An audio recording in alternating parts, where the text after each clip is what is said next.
An important report for the Policy Exchange think tank has suggested that a lot of young people are being taught fashionable theories as uncontested fact. So the report says that a majority of the age group 18 to 24 believes, quote, that schools should teach students that Britain was founded on racism and remains structurally racist today. The research was carried out by Eric Kaufmann, an academic at Birkbeck, University of London, for the Policy Exchange think tank, and he joins me now. Eric Kaufmann. Welcome. Great to be here. Good. Eric, can you talk us through this study that you've done for the Policy Exchange Unit? What are your key findings here? Well, yeah, so there is this narrative that, all this talk about indoctrination in schools and critical race theory is kind of a right-wing plot, moral panic. It's not really happening. Just actually the other day, John Bercow here was saying, oh, it's greatly exaggerated. And that's kind of the narrative that we're getting from the left and even parts of the center. So what I wanted to do was say, we'll do a representative sample of 18 to 20-year-olds and ask them about what they were taught in school. So this is a random draw of young people. And what we find is actually a majority of these young people are getting critical race theory and critical gender theory in their schools. So this is a fact. You can't deny this is a random survey. We're talking about exposure of millions of people to this. This is something I don't understand, because when Don't Divide Us, the group that proposed liberal values and anti-racism, they looked into this. They had freedom of information requests across many, many schools and borough councils, and it turned out that critical race theory is deeply embedded. Why do people keep denying it? Yeah. Well, they're just lying, aren't they? It's a combination of lying or not wanting to know. I'm not exactly sure what it is. Now, what they did with DDU, a lot of those schools didn't answer the FOI. Right. And then a lot of people said, well, the council was recommending these materials, but the schools aren't teaching them. Again, It's just nonsense. But what I've done is actually talk to the pupils. Well, you've been looking at young people, exactly. 1,500, yeah. Do you have any specific findings? What are the attitudes that young people have, say, towards structural racism or the concept of gender identity ideology, this kind of thing? Well, yeah, so let me run you through a few questions just to give you a sense of this, right? Yeah. So is Britain a racist country? 61% of the 18 to 20s would say yes.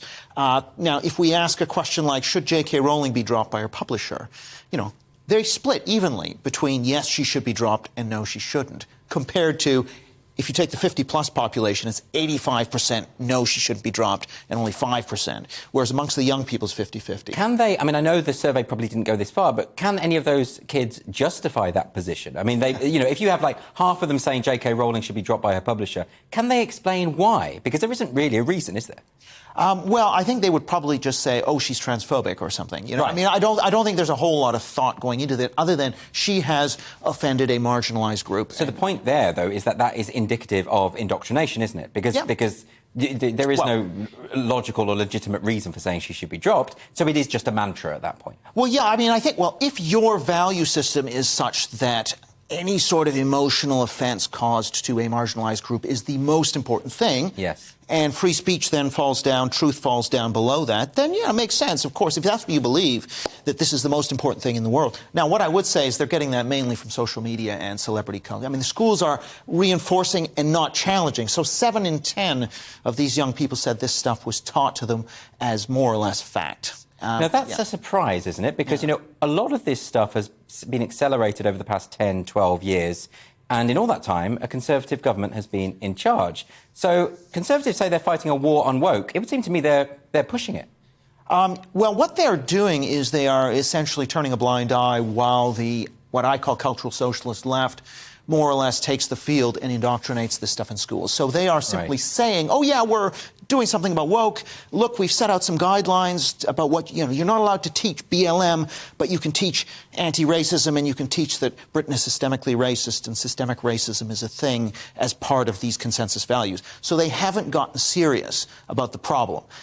So no, I would say even though we've had this Conservative government, a lot of them are embarrassed, they're cowardly, they don't understand, so they're not doing anything about it. That latter point, that they don't understand, is that what's going on here? Because, if you ask the average person, do you think teachers in schools should stand up against racism? Everyone's going to say yes. And schools have done a really good job and do a really good job of when racism occurs, tackling it, challenging it. Right. But that's not what this anti-racism teaching or ideology is. It's the presupposition that every human interaction has racism at its core and that all white people are complicit in white supremacy, whether they like it or not. That's a huge leap From just Right. challenging racism. Right, but you see what they've done is they've expanded the definition of racism from what you and I would understand it to mean, which is what you just mentioned, to this big ideology that you can have this free-floating racism without any actual racism. I mean, so they're pushing this ideology under the cover of this term anti-racism. So is that smuggling that in? The politicians and the various people in charge just don't understand. They just hear the phrase anti-racism and they think, Yes. great, we're opposed to racism. Well, partly that, partly they're scared because if they're against something that says anti-racism on the tin, they're scared they're going to be accused of being a racist. And also they just don't care enough. I mean, they care about economic management. I mean, the Conservative Party is full of essentially business liberals. They don't really care about culture, most of them. And so they're going to let the woke in the schools and the institutions, civil service, NHS, go to town. But it's very myopic, isn't it? Because if you think about what this might mean for the long term, if educational institutions, which are meant to be about the production of knowledge and truth, if they no longer value objective truth, but instead value lived experience instead, then that means we're going to end up with a future generation that doesn't understand the importance of truth and, of course, free speech. Yeah, I mean, I think the Conservatives have convinced themselves that somehow, oh, well, once they get a mortgage and they have families, they'll all start voting Tory. In fact, that's just garbage, because if we look at the survey data, it's all about their cultural attitudes that's driving their voting. Yes. It's not about whether they have a mortgage. Are young people that have a mortgage and are paying tax, are they more likely to vote Tory? Not really. Well, they're not going to be able to afford a mortgage, are they? Well, even if they have a mortgage, it doesn't matter. This is not a material question. It's about a mind virus that they've absorbed through social media and celebrity culture and at school, and that's shaped who they are. So it doesn't really matter what material circumstances they're in. And so I think the Conservatives are really deluding themselves. And I would predict, once this generation comes of age, becomes the median voter, yeah, the Conservatives will be relegated to a kind of natural party of opposition, like in Canada with the Conservatives. You know, they'll get into office occasionally, but they're going to be a natural party of opposition. But, you know, thanks to your report and with other work by Don't Divide Us in various groups, we do have now incontrovertible evidence that these ideologies are being peddled in schools. Is this not the equivalent of suddenly deciding that all UK schools need to be religious in nature and that we need to teach some sort of cultish worldview as though it were fact? And isn't that a majorly serious problem?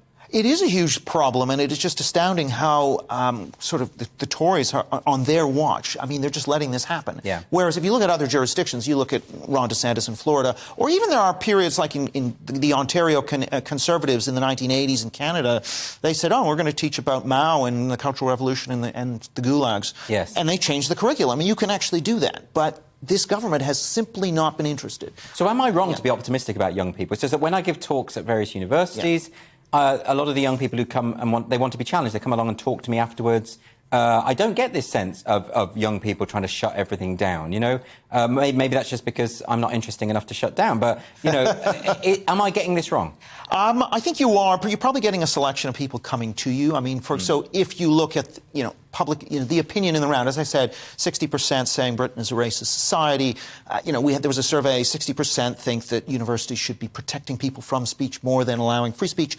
Yeah, I think that the modal default programming that they're coming to university with already, I don't think the universities are doing that much. It's actually the schools, celebrity culture, etc. They are coming to university, you know, with this cultural socialist mind view. Saying that, you know, when Helen Joyce gave a talk at Gonville and Keyes College in Cambridge, there were academics sort of, well, let's be honest, lying about her and what she said and encouraging students to protest and try and drown out her words with noises and drums and blaring horns and all the rest of it. So it is to an extent coming from ideologically driven academics who are more activists rather than academics. Yeah, definitely. So what I would say is the activist academics are influencing the schools, are influencing the wider culture. Yes. I don't think that in class most students are becoming indoctrinated. I think they're already. So in the report, we can see that even people who haven't attended university, they're taking a year before they attend university. They are as woke as the people that are at university. So I don't. But and a number of studies have shown this. They're already programmed by the time they step onto the campus.